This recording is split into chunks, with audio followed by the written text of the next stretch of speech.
Ajattelin pitää politiikan pois YouTube-kanavaltani, mutta viime vuodet ovat lisänneet mielenkiintoinen tapahtumia kohtaan ja siksi tämmöinen poliittinen video.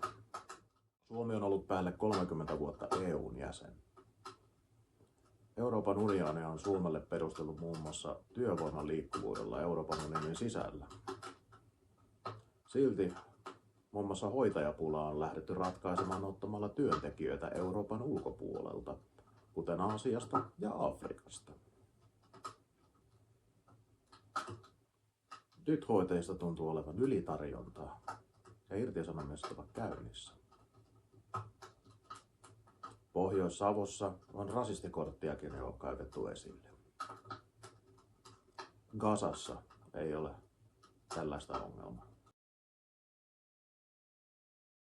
Suomen puolustusvoimat ovat tehneet kauppoja Israelin kanssa, muun muassa Davidin lingosta.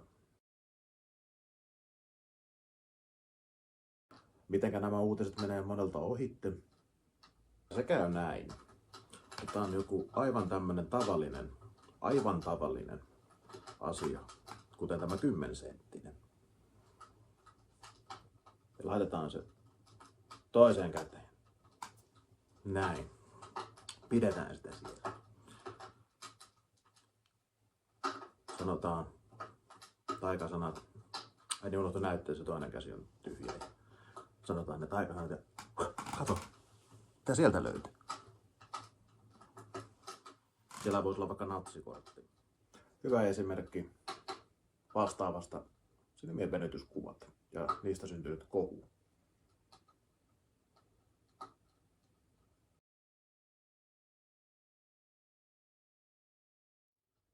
Pääministerimme on pyytänyt silmien venytyskuvia anteeksi.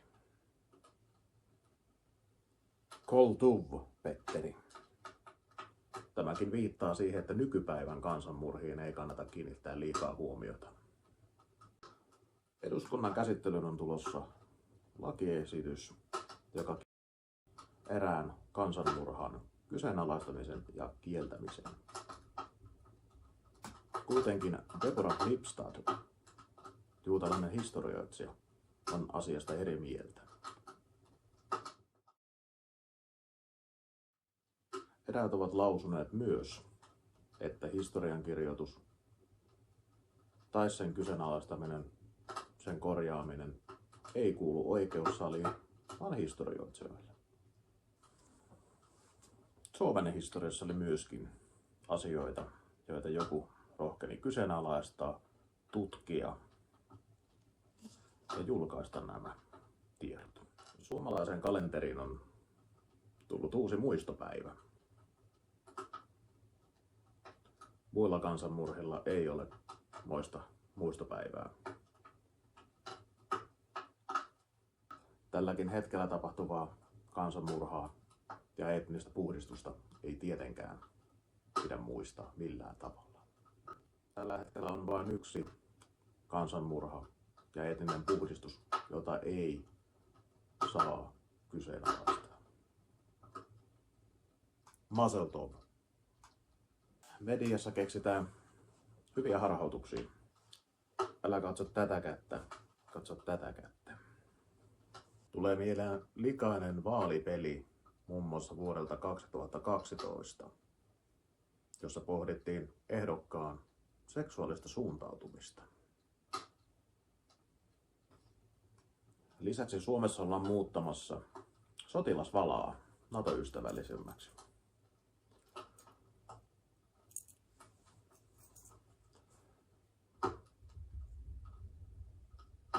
Minä lupasin omassa valassani puolustaa Suomen valtiota.